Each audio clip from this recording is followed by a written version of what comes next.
الاقوامی سطح پر international level پر داعیہ اسلام کی حیثیت سے پہچانے جاتے ہیں۔ ہم آپ کے تجربات سے فائدہ اٹھائیں گے اور بہت ساری چیزیں ہمیں آپ سے سیکھنے کو ملیں گی انشاءاللہ۔ آپ اپنے ساتھ پریزنٹیشن بھی لے کر آئے ہیں، کچھ چیزیں وہ آپ کو دکھانا بھی چاہتے ہیں، وہ چیزیں آپ کو آپ کے مانیٹر پر دکھیں گے۔ سبھی ہال میں مانیٹر لگے ہوئے ہیں، آپ اپنے مانیٹر پر دیکھیں۔ انشاءاللہ آپ کو کچھ نئی چیزیں دیکھنے کو ملیں گی، کچھ تجربات حاصل ہوں گے، اپنے پریکٹیکل ایکسپیرینس آپ کے ساتھ شیئر کریں گے۔ تو یہ جو ذمہ داری ہے ہماری، جو ڈیوٹی ہے ہماری، اللہ سبحانہ و تعالیٰ نے ہمیں جو ڈیوٹی دی ہے، ہم اسے پورا کر سکیں گے انشاءاللہ۔ الحمدللہ رب العالمین، الصلاۃ والسلام علی نبی رسول الکریم۔ دین کی محبت میں اپنی راتوں کی قربانی دے کر یہاں پر موجود معزز حضرات، محترم خواتین اور دین کے نام کی سربلندی کے لیے کوشش کرنے والے نوجوان بھائیوں بہنوں، السلام علیکم ورحمۃ اللہ وبرکاتہ۔ جس ٹرین سے میں آیا ہوں اسے صبح 9 بجے آنا تھا، رات کے 9 بجے پہنچی۔ میں انتظار کیا آپ حضرات کے، میں معافی چاہتا ہوں۔ وقت کم ہے ہمارے پاس، صرف یہاں نہیں، یہاں کا وقت تو ہو جائے گا جلدی ختم، آپ سب کے پاس وقت کم ہے، اور ہمیں جتنا کام کرنا ہے اس کام کے لیے بھی بہت کم وقت رہ گیا ہے۔ ابھی بہت کچھ کرنا ہے اور امت سوئی ہوئی ہے۔ علامہ اقبال نے کہا تھا، وقت فرصت ہے کہاں، کام ابھی باقی ہے، نور توحید کا اتمام ابھی باقی ہے۔ حضرات، موضوع یہاں پر جو لکھا ہوا ہے آپ کے سامنے، جس پر مجھے کچھ باتیں آپ سے کہنی ہیں کہ کیا دعوت دین فرض نہیں؟ بہت کچھ ہمارے عزیز بھائی ڈاکٹر شعیب سید نے آپ سے کہا، میں نہیں سن سکا دیر سے آنے کی وجہ سے، اس کا بڑا حصہ اس محرومی کا بھی افسوس ہے، اور یہ بھی ہے کہ بعض باتیں آپ نے کہیں اور میں نے اگر میں سنتا اسے تو میں انہیں روک لیتا، ممکن ہے کہ کچھ باتیں ریپیٹ ہو جائیں، لیکن ریپیٹ بھی ہو گئیں تو ظاہر ہے کہ کچھ الفاظ دوسرے ہوں گے اور کچھ اور پہلو بھی ہو سکتا ہے سامنے اس کے آئیں۔ دعوت دین کیا فرض نہیں؟ میں سمجھتا ہوں کہ یہ تو کوئی نہیں کہتا کہ فرض نہیں ہے۔ سوال کچھ اور اس کے آگے کے اٹھتے ہیں، یہ تو سب مانتے ہیں کہ فرض ہے، حضرات علماء کرام بھی اور عوام میں سے وہ بھی جو کسی نہ کسی حیثیت سے دین سے کچھ جڑے ہوئے ہیں تھوڑا بہت، فرض تو سب کہتے ہیں ہے۔ جو اختلاف جن باتوں پر ہے وہ اس سے آگے چلتی ہیں، کیا فرض عین ہے یا فرض کفایہ ہے، کیا صرف علماء کا کام ہے یا سب کی ذمہ داری ہے، اور بھی بہت سی باتیں ہیں جو سوالات تو اس کے بعد آتے ہیں، کیا ابھی شروع کر دیں یا کچھ مراحل باقی ہیں اس کا انتظار کریں اس کے بعد شروع کریں۔ فرض کی بات تو سب کہتے ہیں۔ تو میں سب سے پہلے یہ پہلو میں سامنے میں لانا چاہتا ہوں، ایک سوال جو میں نے سب سے پہلے یہاں پر سامنے رکھا، کیا دعوت فرض عین ہے یا فرض کفایہ؟ فرض عین اسے کہتے ہیں جو ہر ایک پر فرض ہوتی ہے، ہر انڈیویجول پر، ہر فرد پر، اور فرض کفایہ اسے کہتے ہیں جیسے نماز جنازہ، کہ اگر کچھ لوگ ادا کر دیں اس فرض کو تو باقی سب کی طرف سے ادا ہو جاتا ہے، اگر کچھ بھی لوگ ادا نہ کر رہے ہوں تو سب گناہ گار ہوتے ہیں، اسے فرض کفایہ کہتے ہیں۔ ایک اچھی خاصی تعداد ہمارے اہل علم کی قرآن شریف کی ایک آیت کی بنیاد پر یہ کہتی ہے کہ یہ فرض کفایہ ہے، کچھ لوگ کر لیں کام تو کچھ لوگوں کے کرنے سے ذمہ داری ادا ہو جائے گی، ورنہ سب گناہ گار ہوں گے۔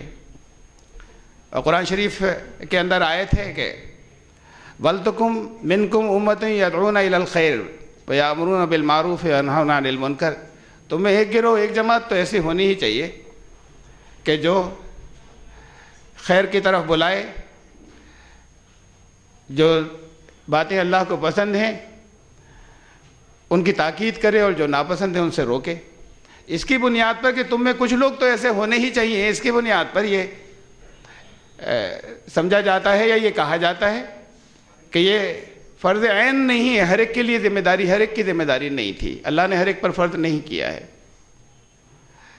اور چند آیتوں کے بعد ہی، جہاں یہ آیت آئی سورہ بقرہ میں آیت نمبر 104 تھی، اور چند آیات کے بعد ہی آیت نمبر 110، اللہ رب العزت نے فرمایا کہ کنتم خیر امت اخرجت للناس تأمرون بالمعروف وتنہون عن المنکر وتؤمنون باللہ.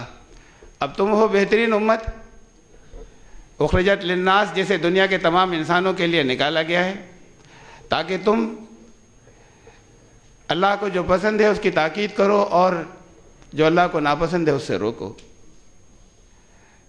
بڑی اہم بات ہے، ذرا سا غور کیجیے گا اس حصے پر. مجھے یقین ہے دعوت کا جب نام آتا ہے تو یہ آیت تو پڑھی جاتی ہے، ڈاکٹر شعیب سید کی زبان سے بھی آپ نے سنی ہوگی کہ تم بہترین امت ہو. اب اس کا یہ حصہ بڑا اہم ہے، اخرجت للناس، دنیا کے انسانوں کے لیے نکالا گیا ہے تمہیں. اگر اخرجت للناس کی بات نکل گئی دنیا کے تمام انسانوں کے لیے تو پھر بہترین خیر امت نہیں بچے گی. دنیا کے تمام انسانوں کے لیے خیر امت تو ہیں ہی اسی لیے کہ دنیا کے تمام انسانوں کی امامت کرنی ہے، انہیں لیڈ کرنا ہے، انہیں بتانا ہے صحیح راستہ کیا ہے اللہ کی پسند کا، ورنہ خیر امت نہیں بچے گی اگر یہ دنیا کے تمام انسانوں کے لیے اٹھ کھڑے نہ ہوئے ان کو لیڈ کرنے کے لیے. یہ بڑا اہم حصہ ہے. اس سے محسوس ہوتا ہے کہ دعوت ہر ایک کے لیے ضروری ہے، اس لیے کہ امت افراد سے بنتی ہے، انڈیویجولز سے. دیکھیے آرگنائزیشنز بنتی ہیں، تنظیمیں الگ الگ لوگوں سے. ایک اسپورٹس کی تنظیم بنی آرگنائزیشن، اس میں الگ الگ مذاہب کے ماننے والے لوگ ہیں، اس میں کوئی غریب ہے کوئی امیر ہے، وہ سب اس آرگنائزیشن میں ہیں. سب کا ایک مقصد ہے اور وہ مقصد ہے کہ اسپورٹس کو یا کھیلوں کو فروغ دینا، پروپیگیٹ کرنا. یہ مقصد سب کا کامن ہے. اپنی ذاتی زندگی میں ان کی زندگیاں الگ الگ ہیں تو وہ ایک آرگنائزیشن بنی. یہ امت بھی ایک آرگنائزیشن، ایک تنظیم ہے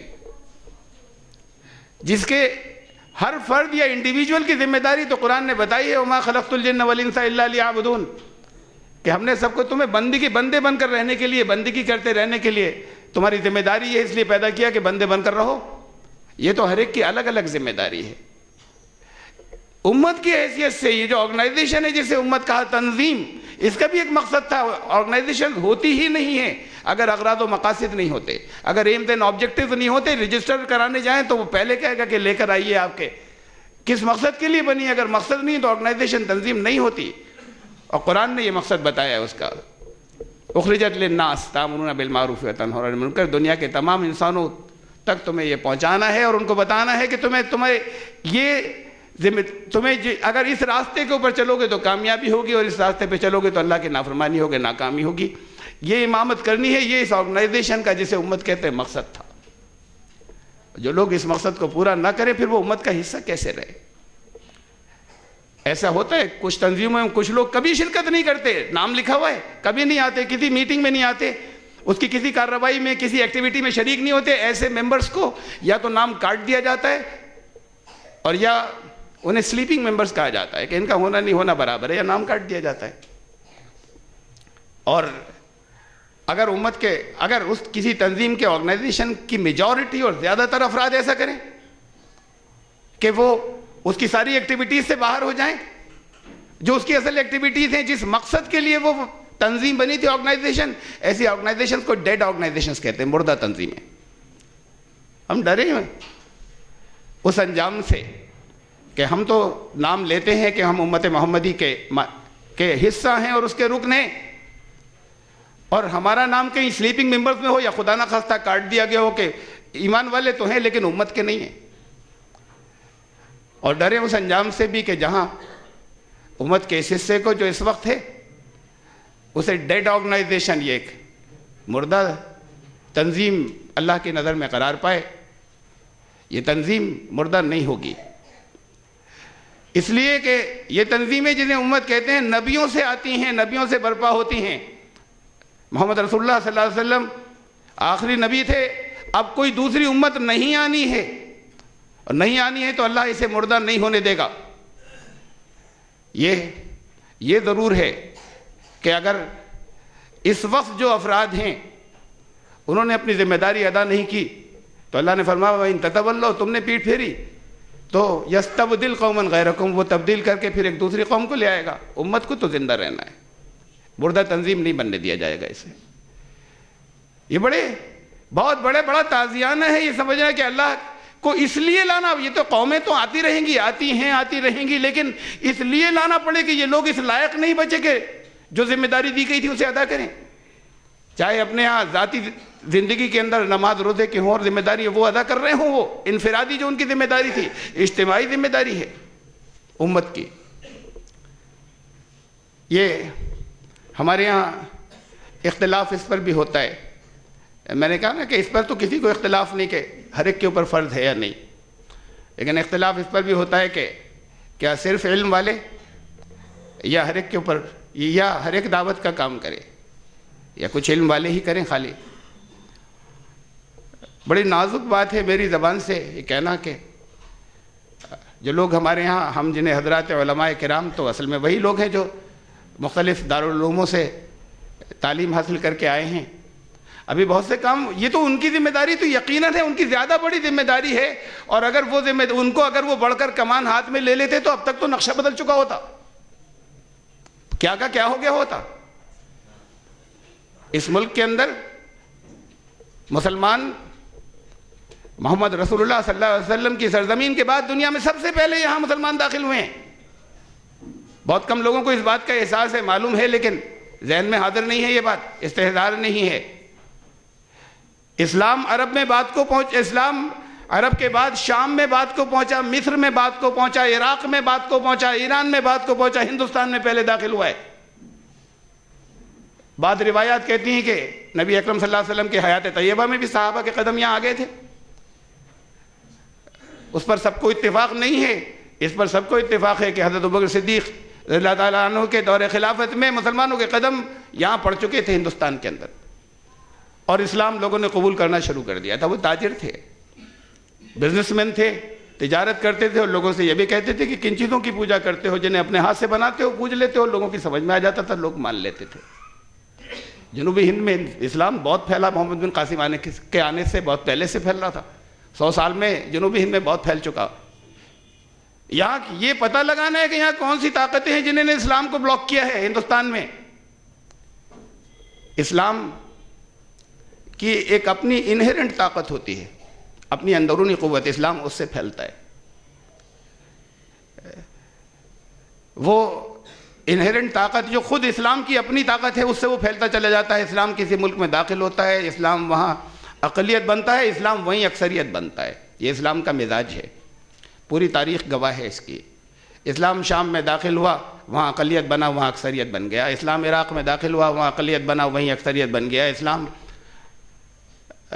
مصر میں داخل ہوا، وہاں اقلیت بنا، وہیں اکثریت بن گیا۔ سوویت یونین کے تسلط میں، اس کے قبضے میں جو ممالک تھے جو بعد کو بھی آزاد ہوئے، آذربائیجان اور تاجکستان، ازبکستان، قزاقستان، اسلام ان میں سے جس ملک کے اندر داخل ہوا، پورے ملکوں کو اسلام نے لے لیا۔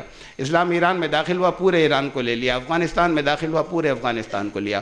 ہندوستان میں بھی داخل ہوا، ان سے پہلے داخل ہوا، ان سارے ممالک سے۔ اسے روکیے ذرا۔ اس کے آگے انڈونیشیا میں داخل ہوا، پورے انڈونیشیا کو لے لیا۔ اس کے آگے ملیشیا میں داخل ہوا، اسلام نے پورے ملیشیا کو لیا۔ یہ ہندوستان میں کیا ہوا؟ سب سے پہلے آیا تھا یہاں، سعودی عرب کے بعد اسلام ہندوستان میں آیا۔ اسلام یہاں اقلیت بنا، اقلیت رہ گیا، مائنورٹی رہ گیا۔ دنیا میں صرف 2 مثالیں ہیں جہاں اسلام مائنورٹی رہ گیا، ایک ہندوستان، ایک اسپین، اور دونوں جگہ مسلمانوں کی 800 سال حکومت رہی ہے، اور ان دونوں جگہ اسلام اقلیت میں رہ گیا۔ اب سے کم از کم 1000 سال پہلے یہاں یہ ہندوستان مسلم اکثریتی ملک ہونا چاہیے تھا، کم از کم 1000 سال پہلے۔ یہ کون سے دماغ تھے جنہوں نے اسے بلاک کیا ہے؟ کنہوں نے انفلٹریٹ کرنے کے بعد اسلام کی اس قوت کو روکا ہے؟ اور میں بڑی اہم بات عرض کرنے جا رہا ہوں، ذرا سا اس جملے کو غور سے سنیے گا۔ اسلام پھیلنے کے لیے اپنے متبعین کے اچھے کردار کی بیساکھی کا بھی محتاج نہیں ہے۔ بہت اہم بات ہے اگر کردار اچھے ہوں، بے حد اہم بات ہے، لیکن کردار اچھے نہیں ہو تب بھی اسلام پھیلا ہے دنیا کے اندر ہمیشہ۔ ان تمام ممالک میں جب اسلام پھیلا ہے، اگر اس حصے کی آپ تاریخ پڑھیں جو مصر والا حصہ ہے اور جو عراق والا حصہ ہے، اس حصے کی اگر آپ تاریخ پڑھیں تو ایسی ایسی باتیں کہ ہمارے رونگٹے کھڑے ہو جاتے ہیں کہ ہمارے یہاں بھی ایسا نہیں ہوتا جو کچھ ہوا ہے۔ جس دور میں انڈونیشیا اور ملیشیا اسلام کے اندر داخل ہوئے ہیں، اس دور میں مسلمانوں کے کردار کوئی بہت اچھے نہیں تھے، اس کے باوجود اسلام پھیلا اور اسلام نے لے لیا ان ممالک کو۔ اس کی اپنی بھی طاقت ہے۔ یہ بڑا اہم ہے کہ کردار اچھے ہو، لیکن کردار اچھے نہیں ہوتے پھر بھی پھیلتا ہے، اور یہاں رکا ہندوستان میں۔ وہ انہیرنٹ قوت ہے اسلام کی دعوت، یہاں نکال دی گئی۔ کس نے نکالی، کیسے نکالی، ان کے دماغوں کو کس نے فیڈ کیا یہاں مسلمانوں کے؟ وہ اسپین کی بات کچھ اور ہے، میں کچھ وجوہات اور ہیں جو اسپین میں رکا ہے، اور یہاں ہندوستان میں جو رکا ہے، یہاں برہمن انفلٹریشن ہوا اور پھر دعوت روک دی گئی، لکم دینکم ولی دین کی غلط تفسیر ذہنوں میں آ گئی۔ بہت سے ایسے موقع جہاں غیر مسلم بڑی تعداد میں ہوتے ہیں اور مسلمان بھی ہوتے ہیں، ایسی بہت سی جگہوں پہ مجھے بلایا جاتا ہے کچھ کہنے کے لیے، اور اکثر وہاں غیر مسلم مقررین بھی ہوتے ہیں۔ یہ بہت سے موقعوں پر ہوا ہے، یہ ایک مرتبہ کی بات نہیں ہے، بہت سے موقعوں پہ الگ الگ جو غیر مسلم بڑے مقررین میرے ساتھ تھے، انہوں نے ایک ہی بات جیسے مل کر طے کر لی ہو، ایک بات بہت سے لوگوں نے کہی اسٹیج کے اوپر۔ قرآن شریف میں ایک بڑی اچھی آیت ہے، بڑی سیکولر آیت ہے، سیکولر لفظ آیا قرآن شریف میں، ایک بڑی سیکولر آیت ہے، لکم دینکم ولی دین، تم اپنے دھرم پر رہو، ہم اپنے دھرم پر رہیں۔ پورے قرآن کریم میں خطاب اللہ نے اگر ان کو کیا ہے جو ایمان والے نہیں ہیں، اے انسانوں کہہ کر کیا ہے، یا ایھا الناس، ایمان لانے والوں کو خالی خطاب تھا، یا ایھا الذین آمنوا، اور جب غیر مسلموں کو ثابت کو شامل کیا گیا تو ہمیشہ کہا گیا ہے انسانوں، بڑا باعزت نام لیا ہے۔ قرآن ختم ہوتے ہوتے آخر کے حصے کے اندر جس ترتیب سے قرآن ہمیں دیا گیا ہے، یہ اکیلی جگہ ہے جہاں ہم سے کہا گیا کہ کہہ دو اے کافرو، اس کے علاوہ کسی جگہ نہیں کہا گیا کہ انہیں کافر کہہ دو اے کافرو، قل یا ایھا الکافرون لا اعبد ما تعبدون، ان سے کہہ دو کہ جن کی تم پوجائیں کرتے ہو میں نہیں کرتا، جن کی میں بندگی کرتا ہوں تم نہیں کرتے، اور آگے بھی ایسا ہی ہونے والا ہے کہ تم کرو گے نہیں، میں اس کی کروں گا ہی نہیں کبھی عبادت جن کی تم کرتے ہو، اور تم اس کے بندے کبھی بنو گے نہیں جس کا میں بنا ہوں۔ جاؤ، تمہارا اعلان بیزاری ہے، تم اپنے راستے پر، ہمارا راستہ الگ، لکم دینکم ولی دین۔ یہ اس معنی میں قطعاً سیکولر بات نہیں ہے جس معنی میں وہ سیکولر کہتے ہیں، یہ اعلان بیزاری ہے۔ تو یہاں سے یہ چیز نکال دی، وہ بات کرتے تھے، وہ کہتے تھے، وہ اپنا بزنس کرتے تھے اور لوگوں سے کہتے تھے یہ کیا کر رہے ہو، اور لوگ مان لیتے تھے۔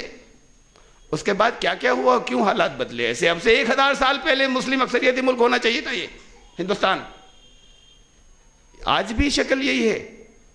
بہت تھوڑے سے لوگ ہیں فیلڈ میں کام کرنے والے، بہت تھوڑے سے، 3 4 5 گروپ ہیں، گروہ۔ آپ ان میں سے کسی سے پوچھ لیجئے، ان کے کام کرنے والوں میں سے، فیلڈ ورکر سے، جیسے پکے پھل ٹپک ٹپک کے گرتے ہیں ایسے آتے ہیں، اتنی آسانی کے ساتھ میں آتے ہیں، جیسے منتظر بیٹھے، وہ کہنے والے نہیں ہیں، پہنچانے والے نہیں ہیں۔ اور ایک بات میں نے بہت سی جگہوں پر کہی ہے، یہاں آپ سے بھی کہنا چاہتا ہوں، ہندوستان کی آبادی 1.25 ارب ہے، اس میں 1 ارب غیر مسلم، میں ایک محتاط اندازہ کہہ رہا ہوں، مسلمان 25 کروڑ مسلمانوں کی تنظیمیں تو کہتی ہیں اس سے زیادہ ہیں، مان لیجئے 25 کروڑ، حکومت کہتی ہے اس سے کم ہیں، 25 کروڑ مسلمان، 1 ارب غیر مسلم، یہ 1 ارب بہت بڑی تعداد ہے، لیکن 25 کروڑ کم نہیں ہے، یہ صرف 4 گنے ہی تو ہیں، صرف 4 گنے۔ اگر ایک مسلمان ہندوستان کا، ایک مسلمان اگر 4 کا ذمہ لے لے، 4 غیر مسلموں کا اوسطاً ذمہ لینے کا مطلب جا کے گردن نہیں پکڑنی ہے، دعوت کی حجت پوری کرنی ہے۔ ایک مسلمان اگر اوسطاً ہندوستان کا 4 لوگوں کا ذمہ لے لے، اور پوری دنیا کا اوسط بھی یہی ہے کہ اگر ایک مسلمان اوسطاً 25% ہے مسلمان پوری دنیا کے اندر بھی، 20% سے 25% کے درمیان میں، اگر دنیا کے مسلمان اگر 4 غیر مسلموں کا ذمہ لے لے کہ ہمیں دعوت کی حجت پوری کرنی ہے، 4 لوگوں تک آپ کو دعوت پہنچانی کتنے دنوں میں پہنچا دیں گے؟ اسلام کے بارے میں جتنا آپ جانتے ہیں اتنا ہی بتانا ہے آپ کو۔ آپ اپنا مخاطب بھی خود ہی چھانٹنا ہے تو اسی کو چھانٹیں گے جس سے ذرا آسان سی بات کہہ سکیں، اسکالرز کو اسکالرز چھانٹیں گے۔ آپ کو کتنے دن لگیں گے اگر آپ سے کہا جائے کہ 4 لوگوں تک دعوت پہنچا دیجئے؟ جی یہ بھی ممکن ہے، لیکن اصل میں ایک مرتبہ خالی کہنا نہیں ہے، صرف آپ کو دعویٰ نہیں کرنا، یہ سمجھ لیجیے دعویٰ الگ چیز ہے، دعوت الگ چیز ہے.